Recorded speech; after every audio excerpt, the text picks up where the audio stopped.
Hola a todos y bienvenidos a una colaboración que cumple su tercer año con la Sociedad de México y The American Chemical Society. Soy Eric Holderman y seré su coordinador para el programa de hoy titulado El carbono no es como lo pintan. El ponente de hoy es el Dr. Gabriel Moreno del Centro de Investigación y de Estudios Avanzados, Unidad Mérida. La moderadora para hoy es la doctora Lena Ruiz Azuara, quien es una profesora en la Universidad Nacional Autónoma de México y organizadora para los webinars en español. Y ahora tengo el gran placer de pasar el micrófono a la doctora Lena, quien comentará sobre los detalles de la presentación y de nuestro ponente. Muy buenas tardes a todos. Es un gusto presentarles al doctor Gabriel Merino, que estudió su licenciatura en Puebla. Posteriormente estudió en la Universidad de las Américas y fue becado por la Fundación Jenkins. Finalmente realizó sus estudios de doctorado bajo la dirección del profesor Alberto Vela. Realizó estudios postdoctorales, estancias postdoctorales en la Universidad Técnica de Dresden. Posteriormente se integró a la Facultad de Química de la Universidad de Guanajuato en México. De su grupo de investigación se han graduado a la fecha 8 estudiantes de doctorado, 5 de maestría, 8 de licenciatura y 7 investigadores han realizado estancias postdoctorados con él. Se incorpora finalmente al Centro de Estudios Avanzados del Instituto Politécnico Nacional en la Unidad Mérida. También forma parte de la red de intercambio y colaboraciones nacionales e internacionales y han generado nuevos conocimientos para la producción científica y formación de estudiantes. Tiene colaboraciones a lo largo de varios países del mundo, como Estados Unidos, España, China, Alemania, Holanda, Suiza, Colombia, Chile, Brasil, la India, y tiene proyectos financiados por varias fuentes de financiamiento y la Fundación Marcos Moschiski. El grupo de investigación del doctor Merino se ha consolidado como un grupo activo en la química teórica y computacional en México y en Latinoamérica. Su trabajo ha obtenido más de 3,000 citas y su índice H es de 32. Es también editor asociado del RCC de la Advances, miembro del comité editorial de Chemistry and Selectivity de Wiley. También ha obtenido varios reconocimientos, el premio Weizmann, reconocimientos y becas de la Academia Mexicana de Ciencias, escuelas de verano.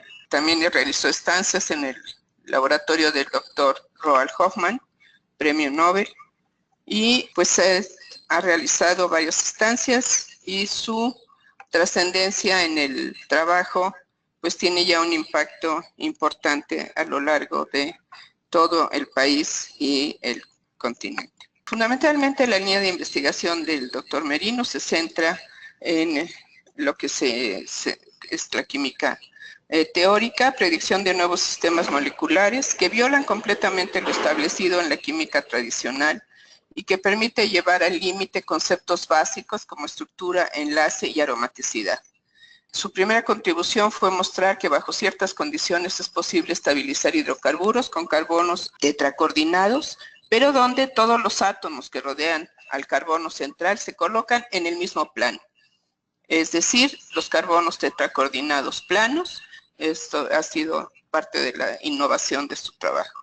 Y las reglas que emergieron de este trabajo se extendieron a otros átomos de la tabla periódica, como es el boro, y otros elementos del grupo 14 de la tabla periódica.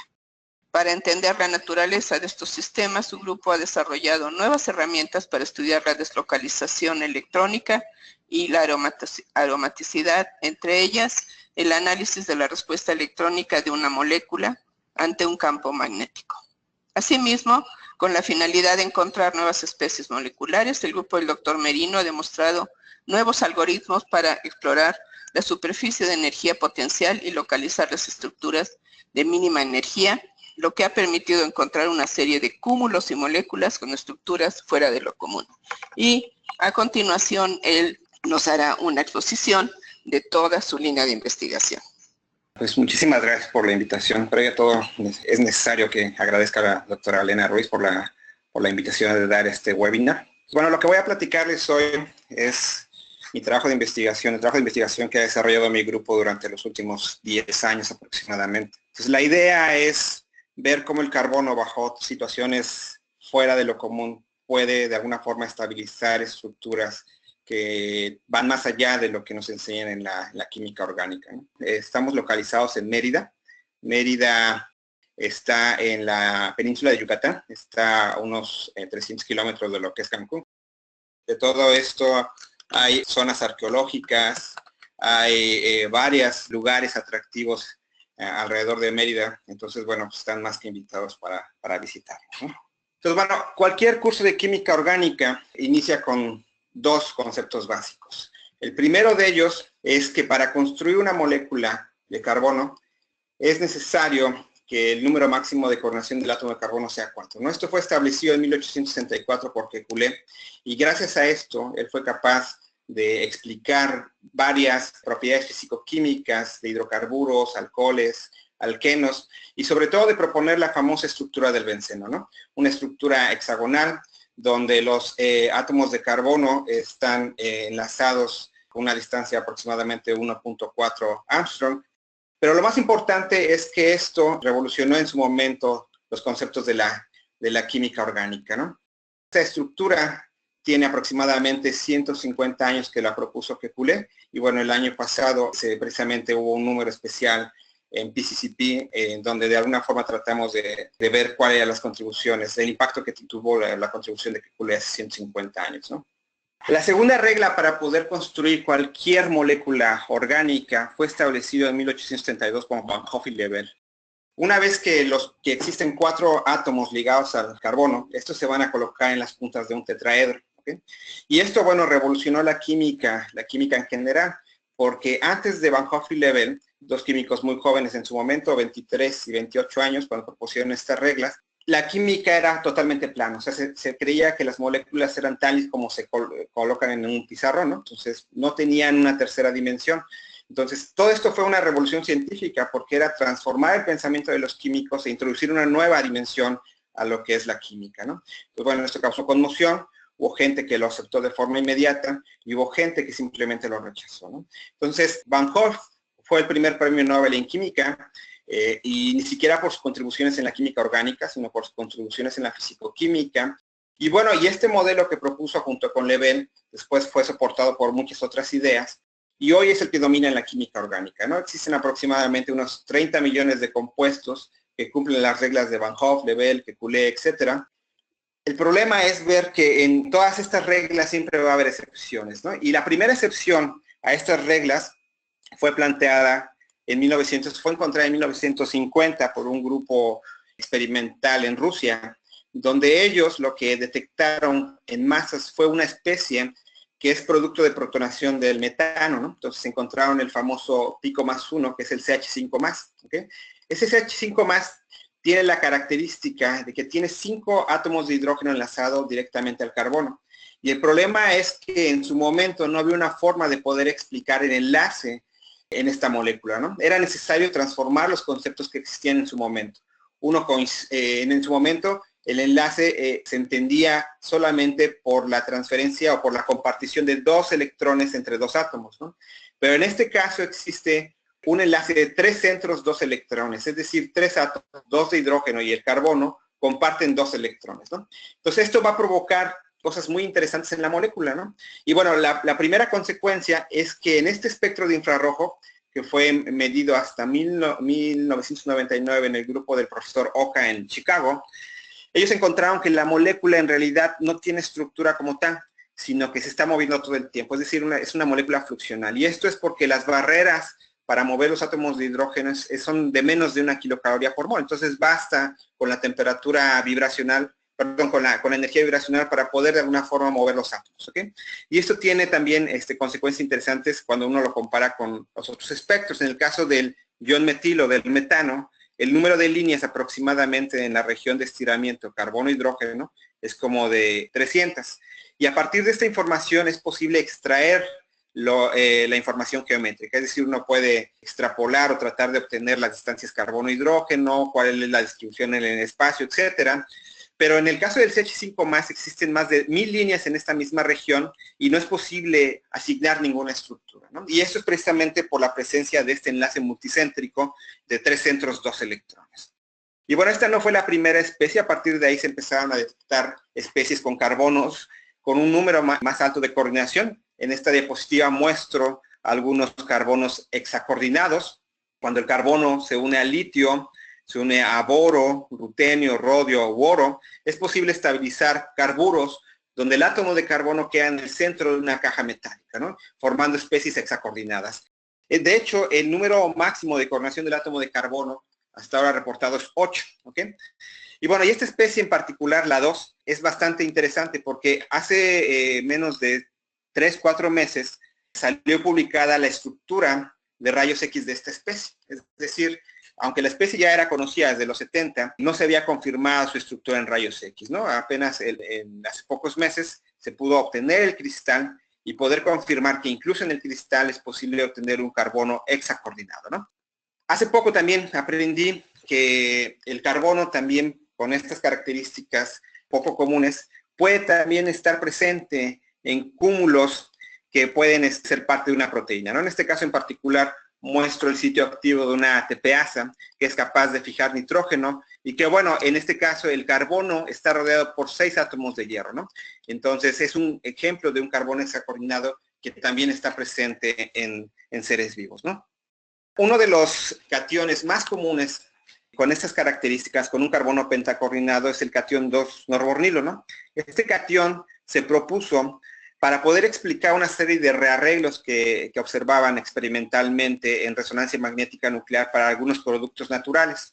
Entonces, al inicio, el hidrógeno está de un lado, en un tiempo muy rápido, este hidrógeno se mueve al otro lado de la molécula, ¿no? Entonces, para poderlo explicar, había varias formas. Una de ellas es que simplemente el movimiento era a través de carbonos tetracoordinados, pero en realidad la resonancia magnética daba otras evidencias y no era posible explicarlo de esa forma. Fue hasta que Trifan y Weinstein propusieron la presencia de un carbono pentacoordinado, ¿no? En 1949, ¿no?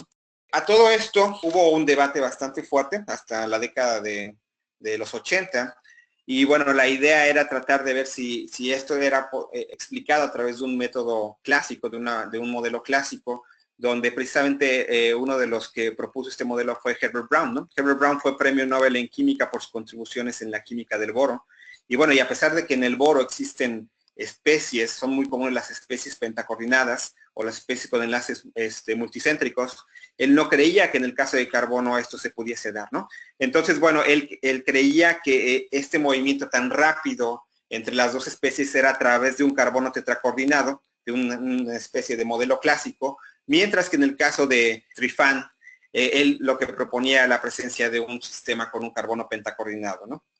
Bueno, fue hasta más o menos los 70 y 80 cuando el grupo de George Olah en California fue capaz de poder producir esta especie en superácidos y hacer una serie de estudios en resonancia magnética nuclear.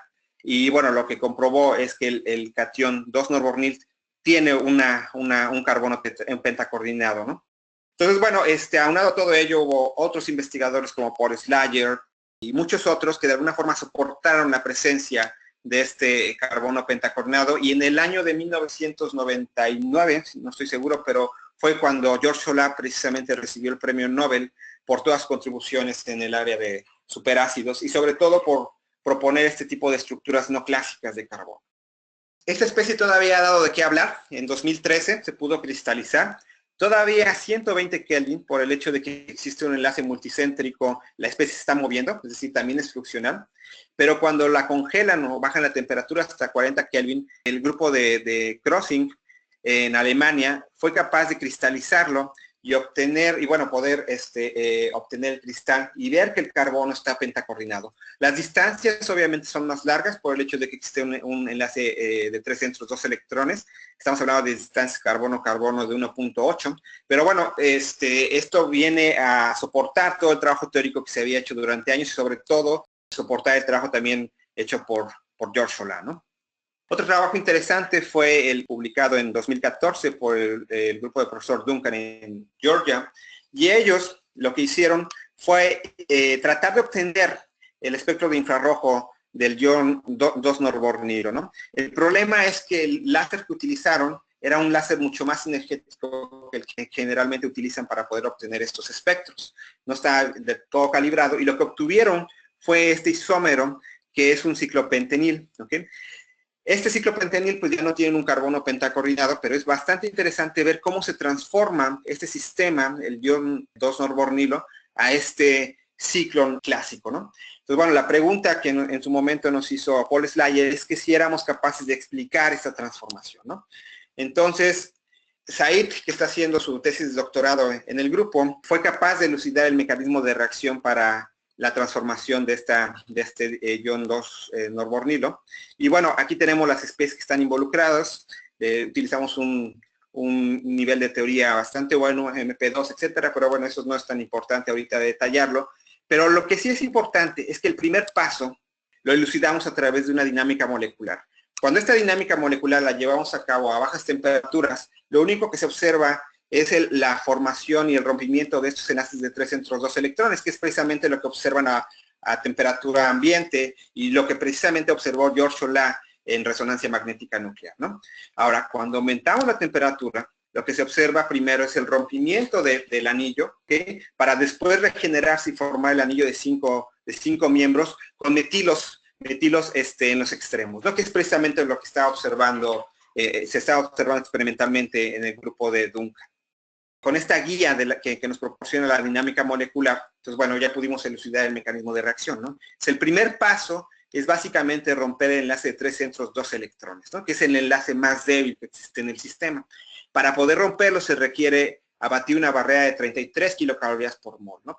Entonces, una vez que está roto, pues empieza toda una serie de transformaciones, que es precisamente lo que se trata de resumir en esta diapositiva. Es una serie de transformaciones muy complejas, son aproximadamente 16 estados de transición y 16 mínimos que están involucrados. Existe una ruta un poco más compacta, menos larga, pero bueno, a final de cuentas ambas son válidas porque la diferencia de energía en el punto más importante es como de 0.5 kilocalorías por mol. Entonces la molécula puede irse por la ruta sur o por la ruta roja, pero a final de cuentas, en ambos casos, la ruta es bastante compleja y lo que deja ver es que las transformaciones de estos iones pues son bastante interesantes y que, bueno, la dinámica molecular nos puede ayudar a elucidar ese tipo de cosas, ¿no? Entonces, precisamente ahora, bueno, llevamos a cabo el estudio de varios sistemas. En particular les voy a mostrar este que es muy interesante, que es el ion homododecaedril, ¿ok? Este ion en particular es generado, es el derivado del dodecaedrano, ¿ok? Aquí lo único que se agregó fue un CH más por ahí, ¿ok? Y bueno, lo que se observó desde los 90, desde finales de los 80, es que todos los carbonos y todos los hidrógenos en esta molécula son idénticos en resonancia magnética nuclear. Es decir que los rearreglos son tan rápidos que al final de cuentas solamente tenemos una señal de carbono y una señal de hidrógeno. Es decir, es una molécula altamente friccional. Entonces, en su momento, a esta molécula se le describió como una molécula electrodeficiente y donde es altamente degenerada, de tal forma que existe 10 a la 19 rearreglos diferentes que se pueden llevar a cabo en esta molécula y que por lo tanto todos los carbonos y todos los hidrógenos deberían ser idénticos, ¿ok? El problema es que en su momento solamente fueron capaces de explicar el movimiento o la formación o por qué eran iguales 6 átomos de hidrógeno y 6 átomos de carbono, pero no pudieron explicar por qué se daban los rearreglos en toda la molécula, ¿no? Pues bueno, llevamos a cabo una dinámica molecular y lo que nosotros observamos es que todos los átomos de carbono e hidrógeno se están moviendo. Cada vez que se mueve un carbono, se lleva consigo su átomo de hidrógeno correspondiente. Es decir, no hay transformaciones, no hay migraciones de hidrógeno, no solamente de carbono. ¿Okay? Y bueno, con esto pudimos elucidar otra vez el mecanismo para este catión. En este caso, la rotación que tiene que ver con el anillo de 6 miembros que está en la parte de abajo tiene una barrera muy pequeñita de solamente 0.8 kilocalorías por mol. Por eso es que de alguna forma se puede dar este movimiento tan rápido y el anillo de 6 miembros puede estar girando. ¿Okay? Pero al mismo tiempo hay una barrera también muy pequeña que tiene que ver con el movimiento de un carbono con el hidrógeno. Ese movimiento solamente, bueno, da origen a que los átomos que estaban en la base se puedan mover ahora hacia arriba, ¿no? Entonces, esto, a final de cuentas, da un rearreglo donde todos los átomos de carbono van a ser idénticos, ¿ok?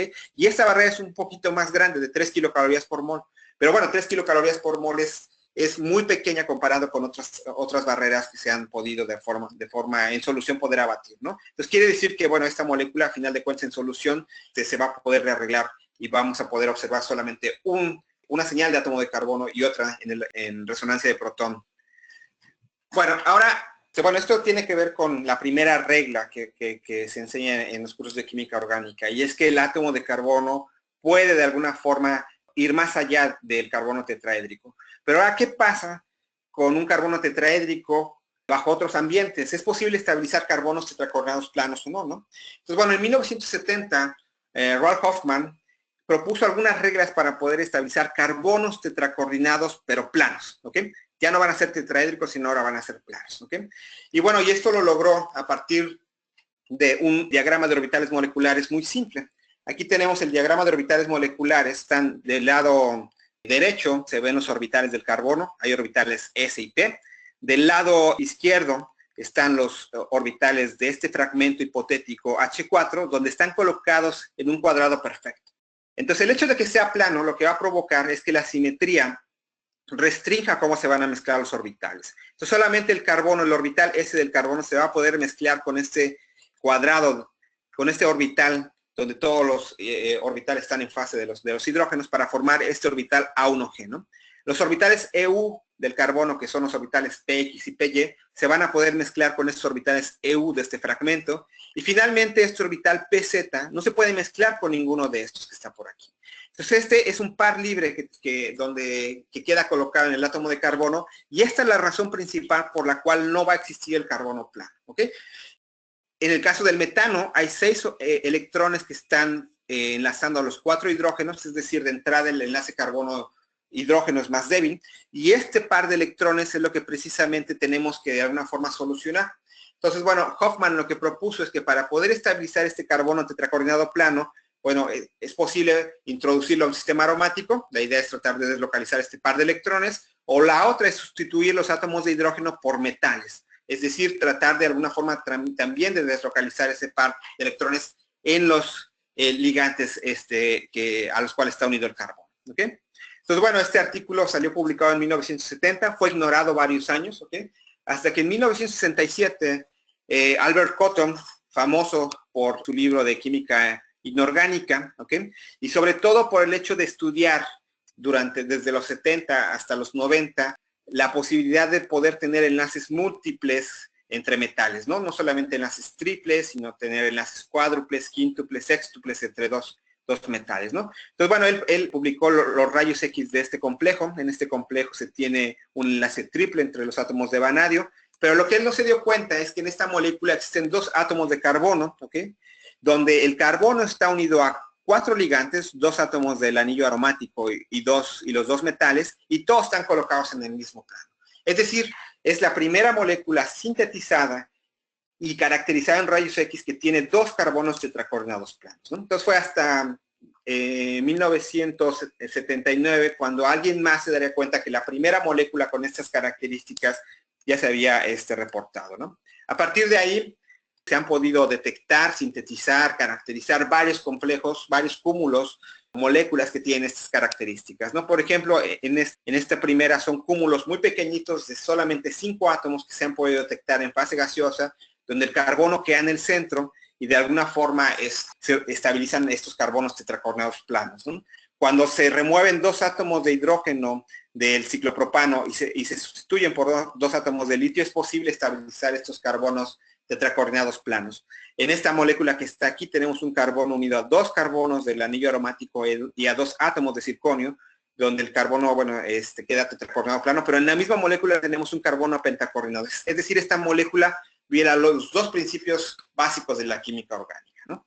Uno de los trabajos más interesantes fue publicado en el año 2000 por Lai-Shen Wang y Alexander Boldyrev, donde ellos fueron capaces de poder producir en fase gaseosa el primer cúmulo con un carbono tetracoordinado plano, ¿no? Aquí el carbono está rodeado por 4 átomos de aluminio, es un dianión, ¿ok?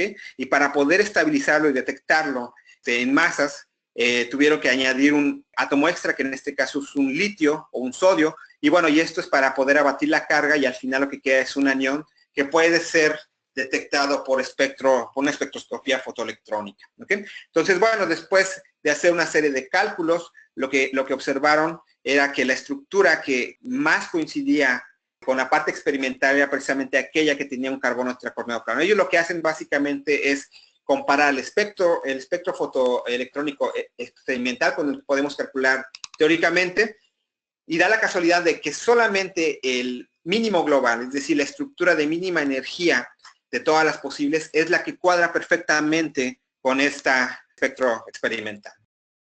En el 99, esto fue en el 2000, un año antes, Leo Radon en Australia propuso el primer compuesto que tiene un carbono tetracorneado plano, pero rodeado por 4 átomos de carbono. Hasta ahorita todos los sistemas que se habían detectado eran sistemas donde el carbono estaba rodeado de metales, ¿ok? Pero bueno, aquí la idea es tratar de estabilizar un carbono tetracorneado plano rodeado por otros átomos de carbono, ¿no? Esto fue en el 2000, pero el problema con esta molécula es que está demasiado tensa y que por lo tanto para poderla detectar experimentalmente o poderla sintetizar, pues va a ser bastante complejo, ¿no? Entonces, bueno, aquí viene una pregunta que se las hará Elena, por favor. Tenemos una pregunta para la audiencia. ¿Cuál es el número máximo de coordinación del carbono hipercoordinado plano? Tenemos 4 opciones, 5, 6, 7 y 8. Y respondan en 5, 4, 3, 2, 1. Eso lo vamos a ver ahorita. En el año 2003, junto con Miguel Ángel Méndez y Alberto Vela, propusimos el cúmulo más pequeño con un carbono tetracoordinado plano, ¿no? Es un dianión, ¿ok? Es un mínimo local, es decir, quizás no puede existir, y ahorita vamos a ver por qué, pero era una propuesta interesante en su momento. La idea era tratar de, a partir de un compuesto espiro, remover, que estos compuestos existen, remover los 4 hidrógenos para poder formar el tetranión, ¿ok? Una vez que estaba formado el tetranión, podemos rotar para poder generar la especie plana. Esta especie plana obviamente no va a existir, pero bueno, tenemos la posibilidad de remover los pares de electrones, ya sea de las puntas o del carbono central. Entonces, bueno, una vez que los cálculos indican que el carbono del centro es más proclive a tratar de eliminar ese par de electrones para formar el dianión. Entonces, este es un mínimo local, independientemente del nivel de teoría. Lo hicimos desde niveles bajos de teoría hasta niveles muy altos. Y bueno, una de las diapositivas más importantes de este artículo es precisamente este que está por aquí. Aquí lo que vemos es que una vez que colocamos los metales para poder de alguna forma estabilizar este fragmento, pasan cosas interesantes, ¿ok? Cuando no tenemos los metales, la barrera es muy pequeñita, solamente de 8 kilojoules por mol, y la diferencia de energía con el mínimo global es de casi 180 kilojoules por mol. Pero una vez que colocamos los litios, o los metales en general, la barrera aumenta ahora de cerca de 60 kilojoules por mol, y la diferencia de energía entre los cúmulos es de solamente 10 kilojoules por mol. Es decir, los metales realmente juegan un papel importante para de alguna forma estabilizar este tipo de sistemas, ¿no? Con esto en mente, y en colaboración con Roald Hoffman, precisamente lo que hicimos fue tratar de estabilizar sistemas que tuviesen muchos metales alrededor. Y bueno, para ello construimos cristales que de alguna forma tuviesen átomos variados. Podemos colocar átomos de zinc, que su ambiente es tetraédrico y lo que va a formar son cadenas bidimensionales, o bien litio, donde los litios lo que van a hacer es puentear fragmentos, pero solamente en una dimensión, es decir, van a formar especies de monocapas. En el caso del platino, el platino casi siempre se une de forma tetracoordinada pero plana, y bueno, en este caso tenemos 2 opciones, que un átomo de platino esté uniendo a 2 fragmentos C5-2- o a 4 fragmentos C5-2-. Okay, en todos los casos estos cristales tienen características muy interesantes, pero lo más importante es que el metal de alguna forma no distorsiona drásticamente el fragmento C5-2- y que además le confiere cierta estabilidad a ese tipo de estructuras, ¿no? Entonces, con esto en mente, bueno, lo que tratamos fue después de encontrar hidrocarburos con estos fragmentos C5-2-, ¿no? Esto fue la tesis de licenciatura y de doctorado de Nancy Pérez. Y bueno, la idea era tratar de estabilizar hidrocarburos con estas características. Entonces, bueno, aquí lo que tenemos es una serie de anillos donde el carbono está unido a otros 2 carbonos. Este anillo está uniendo en esta parte a otro carbono, y lo que se estabiliza son esos carbonos tetracoordinados planos. Pero bueno, lo interesante es que todos estos son mínimos locales y donde las barreras para poder transformarse, para poder isomerizarse, son suficientemente altas. Estamos hablando de barreras para el anillo de 8 miembros de 10 kilocalorías por mol hasta barreras de unos 20 kilocalorías por mol para el caso de este anillo de 5 miembros. En su momento pensamos que la deslocalización en el anillo era importante, entonces removimos esta doble ligadura, este doble enlace en este par de átomos de carbono y se introdujo un par de átomos de hidrógeno, ¿no? Y bueno, de todas formas, este fragmento se mantiene y esto es un mínimo local. El problema es que a partir de este punto, pues cada vez era más complicado tratar de convencer a los experimentales de que estas especies podían existir. Y bueno, y el problema fundamental es que estos son mínimos locales. Todo lo que les he mostrado son mínimos locales. No había un estudio donde se pudiese mostrar que estas especies podían existir, ya que se sabía que las únicas especies que podían existir eran los mínimos globales, ¿no? Entonces, bueno, el problema es explorar la superficie de energía potencial. Este concepto es un concepto bastante importante y bueno, donde de alguna forma lo que se trata es de obtener todos los posibles isómeros para una composición dada, ¿no? Entonces, bueno, si yo les pregunto cuál es la estructura al combinar 6 átomos de carbono y 6 átomos de hidrógeno, pues lo más lógico es que ustedes piensen en el benceno, ¿ok? Pero el problema es que existen otras estructuras que se han podido detectar experimentalmente y que de alguna forma son isómeros que cumplen con las reglas básicas de la química orgánica. En esta diapositiva muestro los 246 isómeros que se pueden de alguna forma construir a partir de esta combinación de átomos, de 6 átomos de carbono y 6 átomos de hidrógeno, ¿ok? Y bueno, obviamente el más común es el benceno, pero también tenemos al benceno divar, tenemos al prismano, etcétera, que son más altos en energía, pero eso no importa a final de cuentas para que puedan existir o no, porque bueno, para que una molécula pueda existir, se puede dar de dos formas, o que sea el mínimo global, es decir, que sea la especie termodinámicamente más estable, o la otra es que sean cinéticamente estables. Entonces, si una molécula es tiene barreras para isomerizarse bastante altas, pues también se va a poder detectar ya sea en fase gas o incluso sintetizar, porque bueno, las barreras van a impedir su isomerización. Esa es la caricatura que siempre se muestra cuando se habla de la superficie de energía potencial. Tenemos un mínimo global, ¿okay? Que es este que está por aquí. Tenemos otros mínimos locales. Entonces, para que una molécula pueda existir, es primero porque es un mínimo local.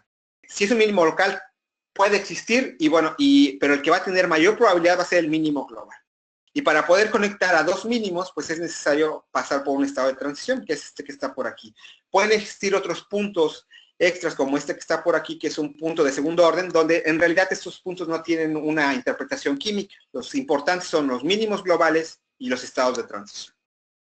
Y bueno, yo con esto ahora sí es posible tratar de entender qué es lo que está pasando. Ahora, el problema con la superficie de energía potencial es que es una superficie demasiado compleja. O sea, no es una superficie en 3 dimensiones, es una superficie que depende de 3n dimensiones, donde n es el número de átomos. Entonces, si estamos hablando del benceno o del C6H6, estamos hablando de que la superficie debería tener 30 dimensiones. 30 porque tenemos que quitar 6 dimensiones extras que tienen que ver con los movimientos translacionales y vibracionales del sistema. Entonces, 30 dimensiones, sin saber realmente por dónde movernos, es bastante complejo. Es un problema demasiado complejo. Y este problema se va a hacer aún más complejo conforme el número de átomos aumente. Entonces, en su momento desarrollamos nuevas metodologías para poder explorar la superficie de energía potencial de estos cúmulos, ¿no? Aquí tenemos una de las primeras aplicaciones que llevamos a cabo para cúmulos pequeñitos. Aquí solamente tenemos 5 átomos y la pregunta fundamental era si esta especie con 4 átomos de boro y 1 de carbono tenía un carbono tetracoordinado o no. Entonces, en el caso de la especie neutra, el carbono se va a colocar en la esquina, es decir, es un carbono tricoordinado, pero en el caso de la molécula positiva, cargada positivamente del catión, el carbono se queda en el centro para formar una especie con un carbono tetracoordinado claro, ¿okay? Y esos son los mínimos globales, y bueno, esta es la importancia de poder tener un algoritmo que pueda explorar de forma sistemática la superficie de energía potencial. Estas metodologías las hemos aplicado. Aquí tenemos sistemas con un carbono, 4 átomos de aluminio y un litio, que es de hecho el sistema que se detectó experimentalmente. Y bueno, lo que vemos es que el mínimo global precisamente es aquella donde el carbono está tetracoordinado y plano. Si ahora cambiamos el aluminio por galio, uno puede decir esto no tiene ningún sentido, simplemente agarro esta molécula, sustituyo los átomos de aluminio y los cambio por galio y la optimizo. Pero no se trata de eso, sino se trata de ver todos los posibles isómeros, todas las posibilidades. Y bueno, y en este caso el galio adopta otra vez una estructura donde el carbono está tetracoordinado y plano. Pero esto no pasa para el indio y para el talio, ¿no? En este caso los carbonos se unen al átomo de litio y forman estructuras donde tenemos una estructura pentacoordinada con una base cuadrada. Ahora, si un carbono tetracoordinado plano llama la atención, ahora imagínense un carbono pentacoordinado plano, ¿no? Aquí tenemos el primer carbono pentacoordinado plano reportado en la literatura, fue detectado en un espectro de masas, ¿ok?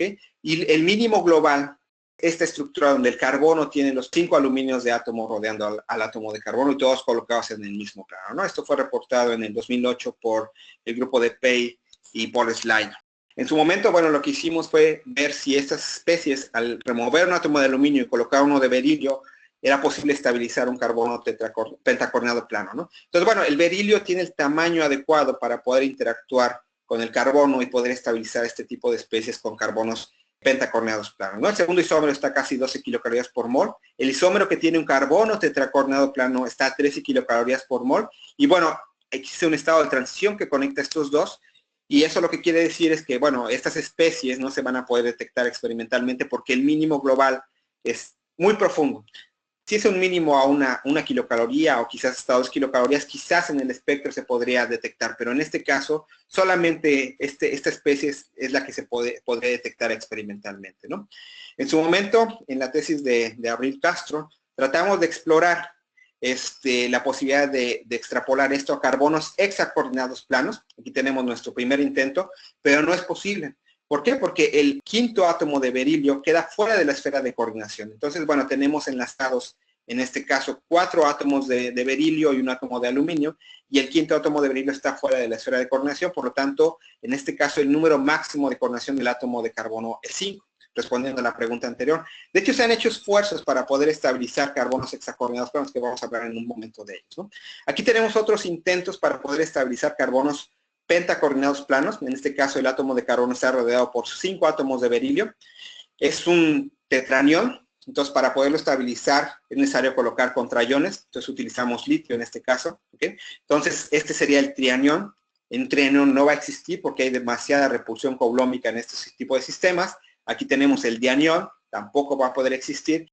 Del anión hasta el catión son las especies que de alguna forma se podrían detectar experimentalmente. Entonces vemos que esta especie donde tenemos 3 átomos de litio, la que tiene 4 y la que tiene 5, son especies donde, bueno, al ir colocando se va formando una estrella perfecta. Esos son los mínimos globales y en caso de poder ser detectado experimentalmente son las estructuras que deberían de observar experimentalmente, ¿no?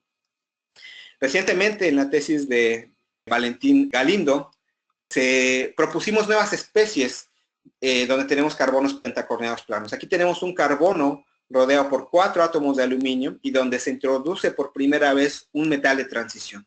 Entonces, bueno, estos sistemas mantienen esta estructura pentacoordinada plana. Es un mínimo global, ¿ok? Y bueno, para poder de alguna forma batir las cargas se colocaron, poder mantener lo que se llama la regla de los 18 electrones, colocamos un par de halógenos y bueno, lo que vemos es que se establece este tipo de cosas, ¿no? Y bueno, lo que sabemos es que en este tipo de sistemas, en sistemas organometálicos, los cloros se pueden sustituir por otros fragmentos, ¿no? Entonces, bueno, se nos ocurrió que quizás al sustituir los cloros o los flúors, en este caso por ciclopentaínidos, pues quizás seríamos capaces de estabilizar un sistema organometálico con características interesantes, ¿no? Y bueno, lo que vimos es que una vez que exploramos la superficie potencial de este sistema, este es el mínimo más estable, ¿no? Es el mínimo global, donde tenemos un metaloceno, ya sea un circoceno o un complejo de hafnium, donde el carbono se une directamente al metal y los otros 4 átomos de aluminio lo rodean para estabilizar un carbono pentacoordinado plano, ¿no? Entonces aquí tenemos otra pregunta. Sí. Tenemos una encuesta para la audiencia. ¿Cuál es el número máximo de coordinación de un átomo no solo carbono? Hipercoordinado plano. 5, 7, 8, 10, 12. Y tenemos para responder 5, 4, 3, 2, 1, 0. El primer carbono hexacoordinado plano fue propuesto por Paul Sly en el 2000, fue publicado en Science. Y en este caso el carbono está rodeado por 6 átomos de boro. El problema es que esta especie, a pesar de ser muy interesante, ser un mínimo local, no puede ser detectada experimentalmente. ¿Por qué? Porque el sistema más estable está aproximadamente 34 kilocalorías por mol. Es decir, en fase gaseosa, la especie que van a detectar es esta que está por aquí, donde el carbono es un carbono bicoordinado, no es tan especial como se pensaba, ¿ok? Y el carbono hexacoordinado plano está a casi 35 kilocalorías por mol, ¿no? Sin embargo, bueno, aprendimos bastante de este tipo de sistemas, ¿ok? Aquí tenemos, en colaboración con Ralph Hoffman, propusimos una serie de anillos, donde precisamente la idea era tratar de estabilizar un carbono heptacoordinado u octacoordinado plano, ¿no? Estos son mínimos locales. Entonces, bueno, la idea era tratar de expandir el anillo de boros. Entonces, cada vez que colocamos un anillo de boro, disminuimos la carga. Entonces, bueno, en el caso del sistema con un carbono heptacoordinado plano, ¿ok? Tenemos que reducir la carga. En este caso ya tenemos un anión. Es un mínimo local. Pero cuando el carbono se trató de colocar en un anillo de 8 miembros, el problema es que el anillo, la cavidad es demasiado grande y entonces el átomo de carbono queda nadando. Se nos ocurrió colocar un átomo más grande, en este caso silicio, el siguiente átomo del grupo 14. Y sí que se estabiliza un mínimo local con estas características, con un átomo de silicio octacoordinado plano. Aprendimos que quizás se pueden estabilizar hasta átomos decacoordinados planos. Ahora, este artículo muestra que son mínimos locales, no son mínimos globales, entonces por lo tanto para poder detectarlos experimentalmente pues iba a ser bastante complicado. De todas formas, aplicamos estas reglas para tratar de proponer la primera especie con un átomo decacoordinado plano, ¿okay? Esta es la especie más simétrica que se ha podido detectar experimentalmente. Esta la detectó el laboratorio del profesor Lai-Shen Wang, ¿okay? Y bueno, en este caso ya no tenemos carbono, o ya no tenemos un átomo del grupo principal, sino es un átomo de tantalo o de niobio, donde este átomo está rodeado por 10 átomos de boro. Es decir, el átomo de boro es capaz de estabilizar de forma natural este tipo de especies hipercoordinadas planas, ¿ok? Y bueno, tenemos que tener la simetría adecuada de orbitales para poder de alguna forma establecer este tipo de estructuras. El átomo de carbono no la tiene, por eso no puede expandir más allá de 5 su número de coordinación para estructuras planas, ¿no?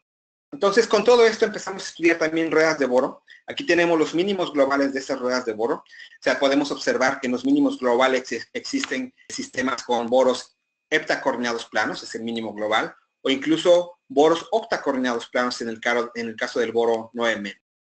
Pero bueno, también existen casos muy interesantes. Por ejemplo, aquí tenemos un triangulito en el caso del boro 13+, donde el boro 13+ es una especie muy interesante porque es uno de los llamados números mágicos en los cúmulos de boro. Es un cúmulo muy estable, no reacciona con oxígeno, no reacciona con hidrógeno, y bueno, se detecta un pico muy grande en el caso de estos cúmulos, ¿no? Entonces, bueno, pero otra vez en el caso del boro 13 tenemos un boro que está hexacoordinado, ¿ok? Entonces, se ve que de forma natural el boro tiende a estabilizar este tipo de estructuras coordinadas planas, ¿no? En el año 2010, Lai-Shen Wang detecta experimentalmente el cúmulo boro 19-. En este caso tenemos la estructura más estable es aquella donde el boro central está rodeado por 5 átomos de boro y a su vez hay otra rueda de 13 átomos de boro. Entonces, bueno, esta estructura es la más estable. Y en su momento, Oscar haciendo su postdoc en el grupo, trató de estabilizar este sistema, pero bueno, hubo un pequeño error y bueno, en vez de estabilizar, de optimizar este sistema, optimizó este que está por aquí, ¿no? Son muy parecidos. De hecho, la única diferencia es que en este caso la conectividad de este átomo es 2, aquí hay 3. Y bueno, aquí hay un anillo de 4 miembros, mientras que aquí hay 2 anillos de 3 miembros, ¿okay? La conectividad en este caso, lo vamos a ver más adelante, es artificial porque solamente es a partir de las distancias de enlace. Pero sí que, bueno, te da una idea de qué es lo que está pasando con la conectividad por aquí, ¿no?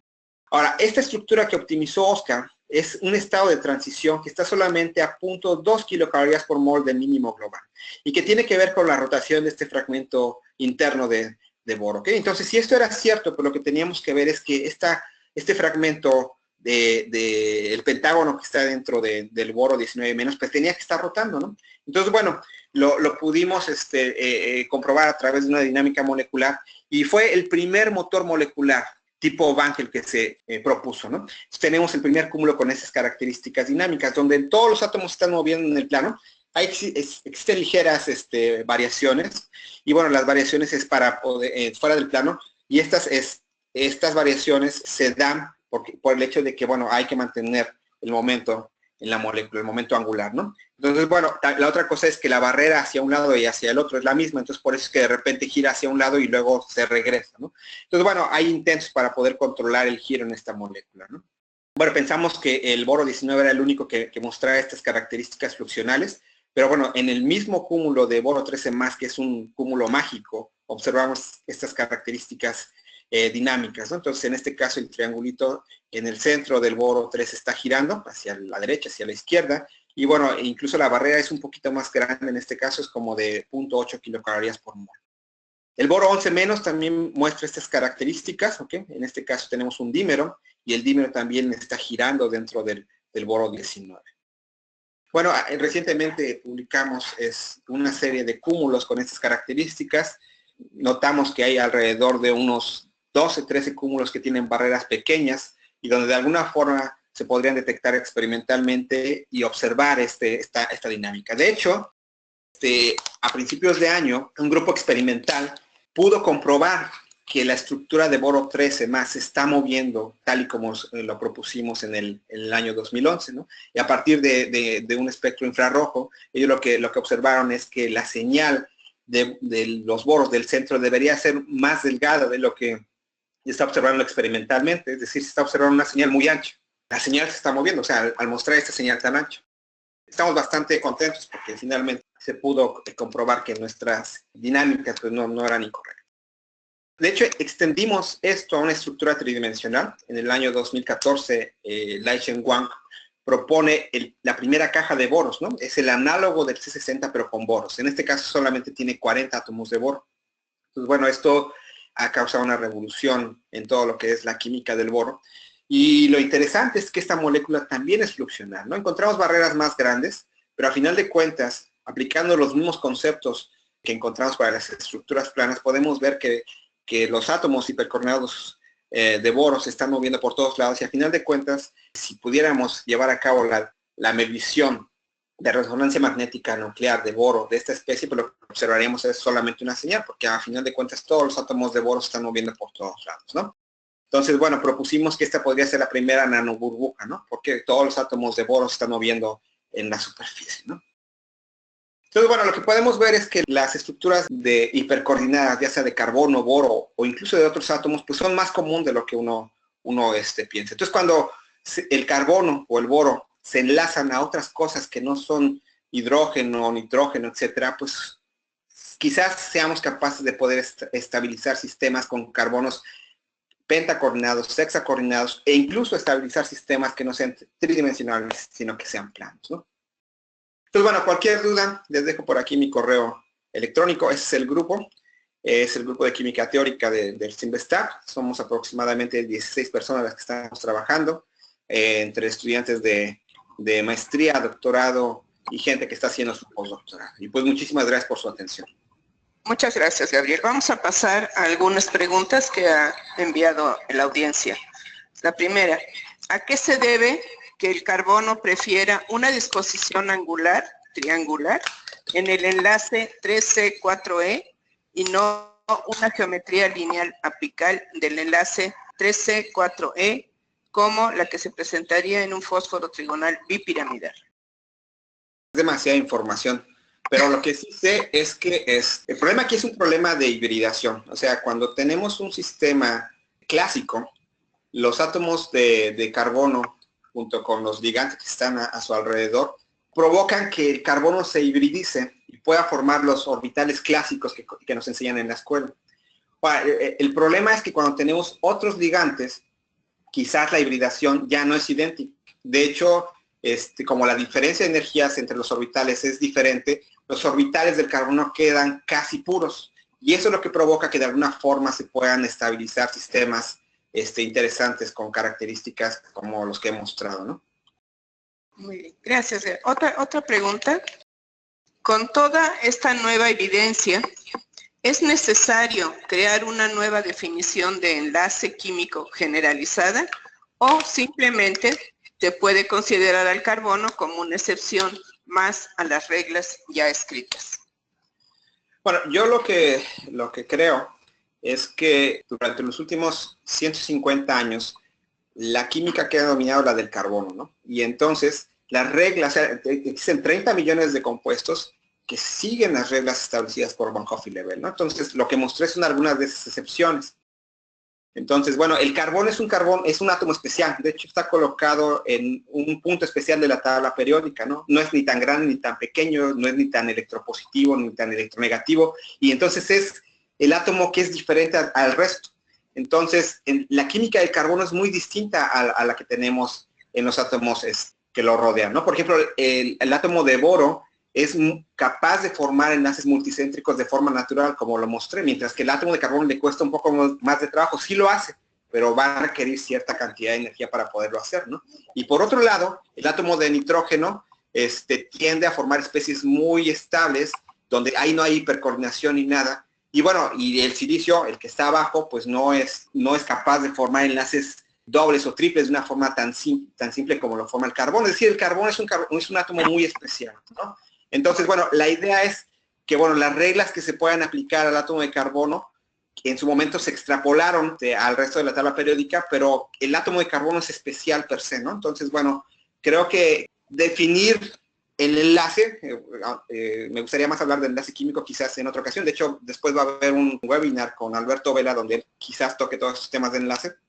El enlace es un concepto muy complejo y, bueno, sí que se tiene que redefinir, no solamente por esta evidencia, sino por muchas otras evidencias que existen, ¿no? Y tratar de hacerlo más amplio para tratar de incluir todas estas especies que se van de alguna forma acumulando y donde tenemos sistemas donde simplemente los modelos clásicos de enlace pues no los pueden explicar, ¿no? Muy bien, Gabriel, gracias. Una última pregunta. ¿Cuál es la importancia a nivel industrial de estas investigaciones? ¿Qué aplicaciones se le pueden dar en otros ámbitos? Bueno, en realidad, los temas que estamos investigando aquí no tendrían una implicación inmediata en la industria, ¿no? Es una ciencia más básica para tratar de entender los conceptos más importantes en la química, como puede ser el enlace químico, aromaticidad, cargas, etcétera, ¿no? Y una vez que podemos entender esos conceptos, pues ahora sí podemos tratar de extrapolarlos, ¿no? Pero bueno, aquí lo importante es entender cuáles son los límites en la química, ¿no? ¿Cuáles son los límites en el caso en la coordinación del carbono? ¿Cómo va a afectar esto en los modelos de enlace? ¿Es necesario transformar los modelos de enlace, etcétera, ¿no? Pues bueno, quizás en algún momento en un futuro se podrá alguna de estas moléculas encontrar alguna innovación industrial, pero en este momento que yo conozca no hay ninguna, ¿no? Muy bien. Nada más si podrías responder las preguntas a las que se les hizo a la audiencia de opción múltiple. Sí, bueno, la primera pregunta, como lo expliqué durante la charla, el número máximo de coordinación del átomo de carbono para una estructura plana es 5. O sea, se han hecho intentos para el 6, pero hasta la fecha no se ha encontrado ningún mínimo global donde existe un carbono hexacoordinado plano, ¿no? Entonces, el número máximo de coordinación para una estructura plana es 5. Y en el caso y para otros, el número máximo ha sido 10, que es la rueda que les mostré, ¿no? Con una estructura D10H y es la estructura más simétrica que se ha reportado en la literatura, ¿no? Muy bien. Y una última reflexión, Gabriel, para la audiencia. Bueno, sí, que la química teórica de alguna forma es una herramienta que nos va a permitir de alguna forma entender conceptos básicos dentro de la química, ¿no? Entonces, una vez que se une la química teórica con la parte experimental, pues podemos entender procesos básicos, mecanismos de reacción, proponer sistemas que quizás aún no se han detectado experimentalmente, podemos entender por qué alguna molécula no va a existir o sí va a existir, etcétera, ¿no? Entonces, bueno, la idea es tratar de ver que todas estas herramientas que se han desarrollado tengan un impacto en la química experimental, ¿no? Y lo está teniendo, o sea, cada vez hay más gente que de alguna forma aprovecha estas herramientas para poder explicar, ¿no? La química va a existir con y sin la química teórica, pero la química teórica puede aportar muchísimo para poder entender lo que está pasando en el enlace, en la delocalización y sobre todo en las transformaciones que observamos día a día, ¿no?